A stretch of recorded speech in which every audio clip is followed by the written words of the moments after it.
Hi everyone, and welcome to the Merry Sunshine Show, our very first episode. We are so excited that you are watching with us because it's all about being an MS warrior and the positives around it. We'll explain that in a minute. My beautiful wife Colleen is here and we are ready to go. Let's go. Let's go. I'm ready to fly down 65, hit the coastline in the sunshine. I'm going to find my new high, hit the coastline in the sunshine.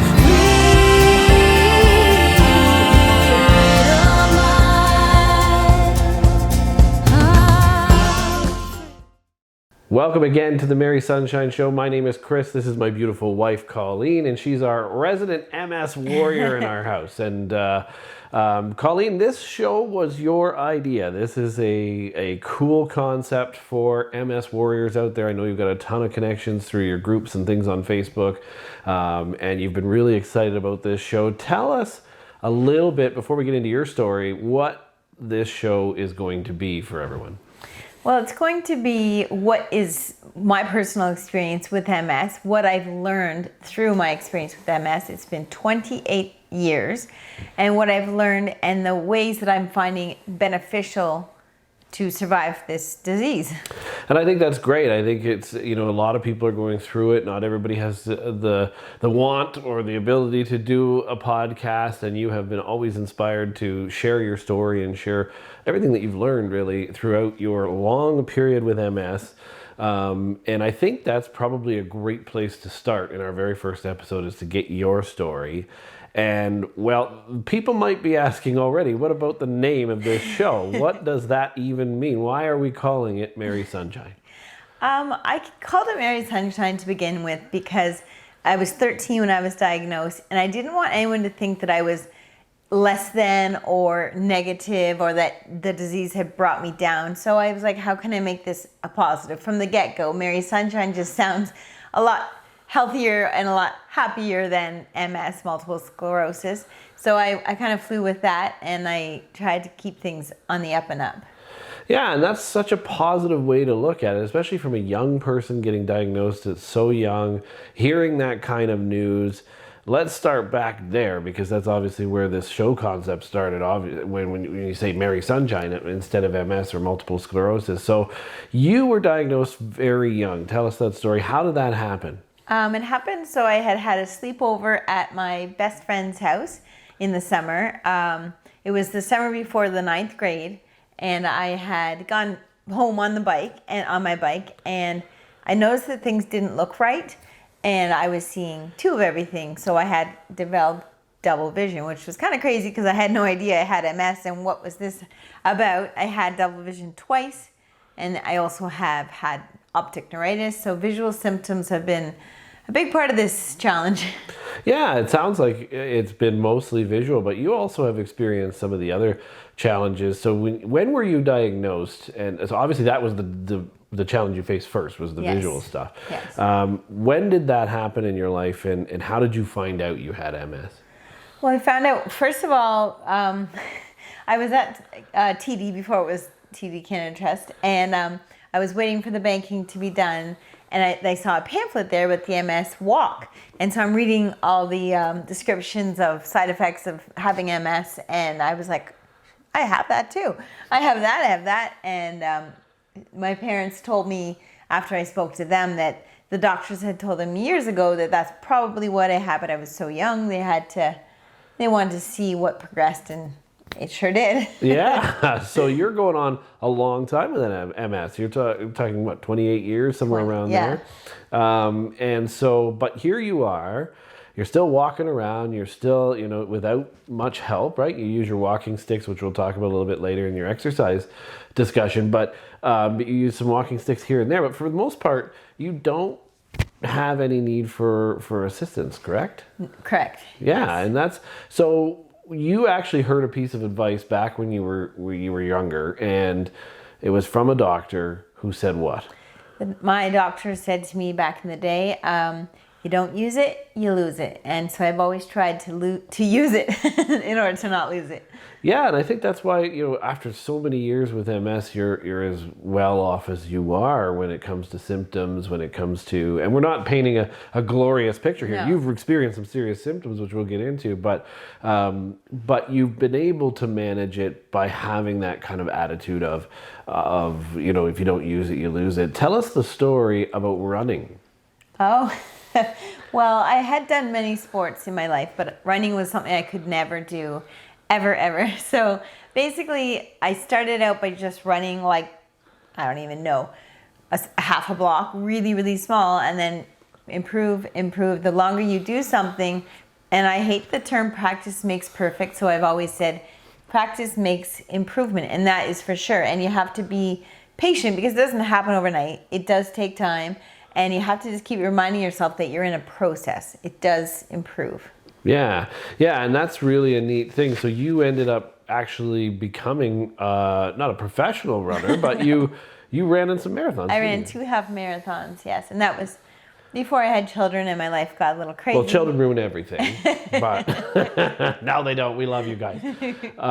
But yeah, that is, and I think that's a really cool story that you were able to, even with dealing with some of the MS symptoms and hearing what your doctor said about if you don't use it, you lose it, taking that really to heart.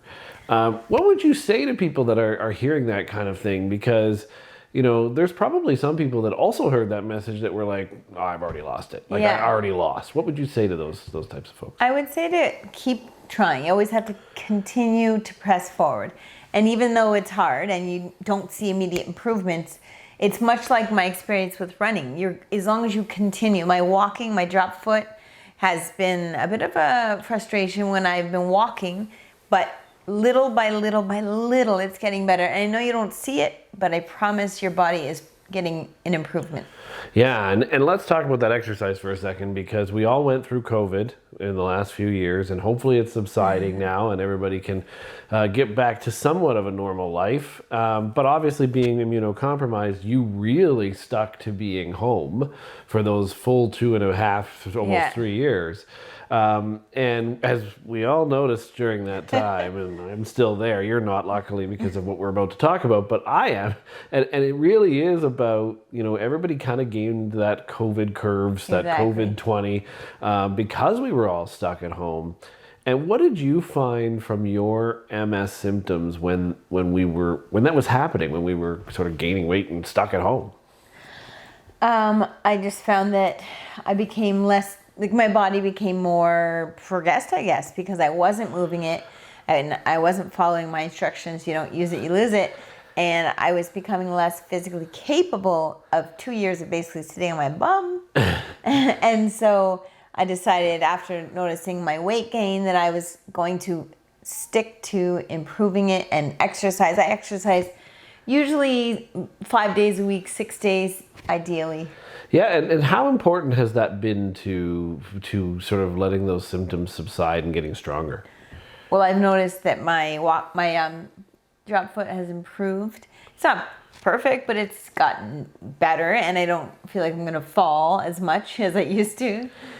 Yeah, and I think that's so cool that you have that commitment to exercising. So you said you do it basically 5 days a week. I would argue she does it 6 days a week. But I try. but sometimes 7. But you should give your body that break. But exactly. But still, you let's say at least 5 days a week you do that. What kind of exercises are you finding are easier to do in your current state of MS? I definitely find swimming. Swimming is great because you're not going to fall. The water is holding you. Walking, and like I said, sometimes I need walking sticks. Sometimes I use walking sticks at the very beginning when I was trying to up my ability.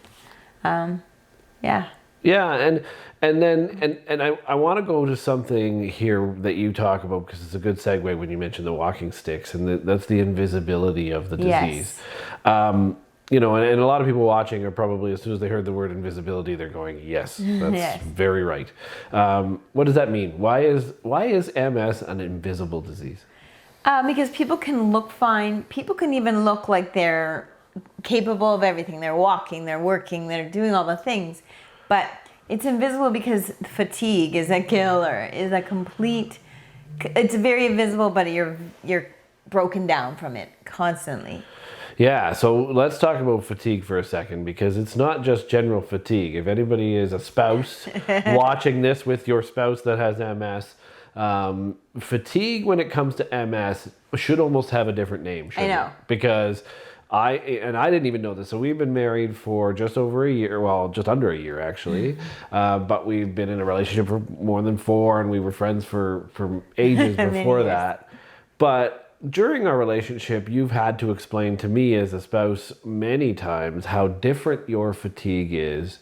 So talk to us about that. Like, what is the difference between MS fatigue and what somebody else might experience? MS fatigue it's like you constantly feel like you need to go to bed, but you can't, and you still have to do all the things, even though all the things are exhausting, and you feel like you basically feel like death. You feel horrible, but you still have the things you need to do. So you have to feel like crap, and it's a little depressing to constantly know that your day is going to feel kind of crappy. Yeah, and it's not something that just doesn't happen from time to time. It happens all the time, right? This is a daily occurrence, yes. Correct? And it's more intense when I've done physical activity. If I've done my walks or my swimming, then you're more exhausted because your body takes longer than a normal person to improve and to get better from the exercise. That was hard, sorry. That's good. I mean, it is about, getting better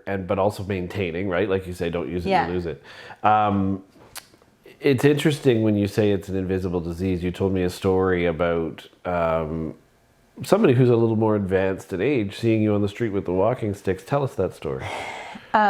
So when I was walking with my walking sticks, there was an older man who was probably 85, 90, and he was inquiring why I was using walking sticks.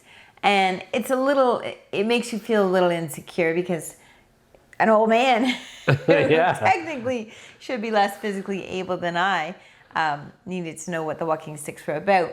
And that's kind of how it goes, right? Sometimes, you've told me you're worried about people thinking you're drunk because you're stumbling Exactly. or something, or your balance is a little off.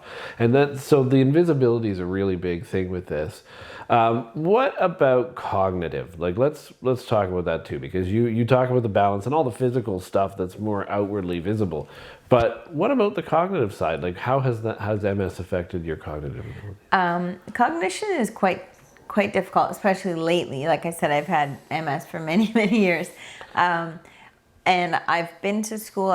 Finished my high school, and I did 4 years of university, followed by teacher's college. So I do know how to learn. I have knowledge in my brain, but accessing that knowledge and finding words. Like, I have things I want to say to people, to my husband all the time, but I can't find the particular words, and I have to look on Dr. Google a lot, and I'll have a word and I'll ask for synonyms because I don't know what I was going to say. Yeah, and that must be tough to do that. And even hearing me, I know it annoys you sometimes when I have to remind you, of something that you were going to say or something that you're trying to think of. And I want to say that to spouses out there watching, like, be respectful, because it is one of those things where it's not you trying to forget whatever's going on, right? or can't recall a word or whatever it is. I mean, that is something that's part of this, right? And you have to be more understanding. I've been guilty of it too, and I know people watching it, I'm sure, have been, where they're like, how do you not know that, right? But sometimes that's what happens with MS, right? And you have to be more, including myself, have to be more open to how that works, right? Right, and to understanding that the words are sometimes hard to find. You might know what you want to say, but you can't say it. Exactly. You're doing great right now, so that's awesome. And let's talk about too, like, sometimes with MS, there's other things that go on, right? Like, you have had, because of your instability, a couple of concussions, which would probably affect some of that cognitive stuff. But you also have another autoimmune disease called Raynaud's. I sure do. Yeah. Tell us about that. So Raynaud's is basically your blood vessels they get messed up. I don't know the reasoning, but so basically in the cold, your blood vessels are really small and your fingers go white. They're so cold. And I used to have fingers and toes. That's a major problem. And then heat. I feel it. Well, I think that's MS in general. You feel the heat so intensely, and it makes you so symptomatic. Yeah, and a lot of MS warriors out there are probably thinking, this is like me. You're describing me. You're describing some of the things I go through. You've just gone through all of these symptoms. So let's circle way back to the beginning of this episode when we're talking about the name of this show, Merry Sunshine. That was one way that you chose to deal with this, was to look at it as a positive, welcome in Merry Sunshine. I'm going to figure this out. Talk about how you deal with these symptoms, because I think a lot of people watching are saying, okay, yeah, I've got a lot of those same things. We talked one with exercise, but how are you dealing with things like cognitive? Like, are you doing any cognitive therapy? Are you doing any physical therapy? So I have done physical therapy, especially for my dropped foot, but I've been given some mental tasks in order to assist me in thinking a little quicker. Right. Yeah, so these are all brought to me by my physiotherapist.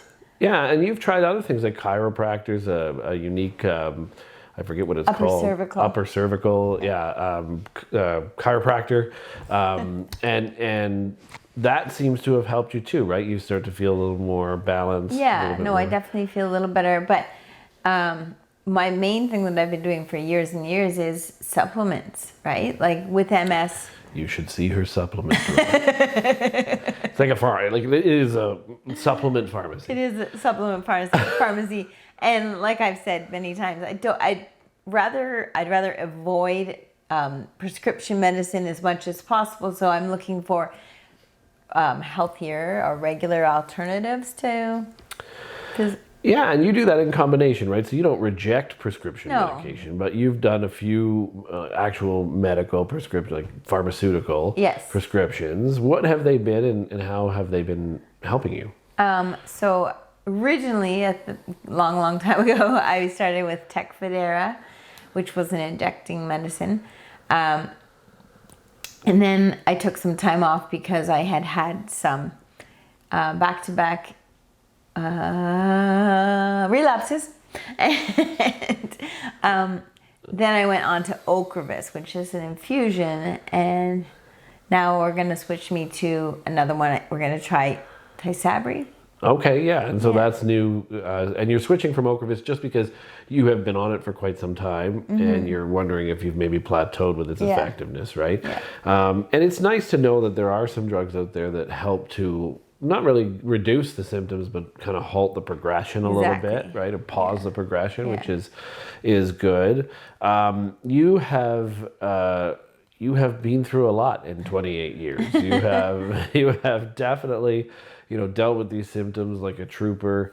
There's a lot of people that you tell me about on these Facebook groups that you're in that really need some motivation and some help with this. And I think this is really awesome what you're doing. Are there any final thoughts before we talk about some of the subjects we're going to get into in the next few episodes that you have for people? I just think what my number one thing is you have to believe there's something better. There's something coming. And we don't know what it is, but you have to continually hold that hope. Merry Sunshine. Right? And that's really what it is. And that's what this show is all about. In the coming weeks, we're going to talk about things like next week, we're going to talk about CBD and how cannabis can help you in a medical way. We're not going to talk about any other ways necessarily. But even that, I mean, obviously, if it's something to escape from depression and things like that too, can help with that. We'll talk a little bit about that next week, as well as what CBD has really done for you. Because one symptom we actually didn't mention today that we should mention is your sleep. Oh, yeah. So tell us, just before we go, about the sleep issues that you have. So I've been an insomniac. I wasn't diagnosed until 13, but I've been an insomniac since I was 5. And so the one thing that I noticed is that originally CBD helped me sleep so well. But after X amount of time, your body gets accustomed to it. So then I found CBN, also not psychoactive like CBD. And there's also CBG, and there's also CB... I don't remember, but... CBV, wasn't it? No, but... Am I just making that up? I'm probably making that up. I am not a cannabis expert. There's a few non-psychoactive medicines that are supplements that have helped me so much, and they don't make you high per se. Exactly, yeah, and I think that's really, really neat. And of course, you have a beautiful environment to sleep in. Your husband never snores, and and so that doesn't hurt you in any way. No, I do snore a lot, and so thank you for putting up with that as well, because I know you have trouble sleeping.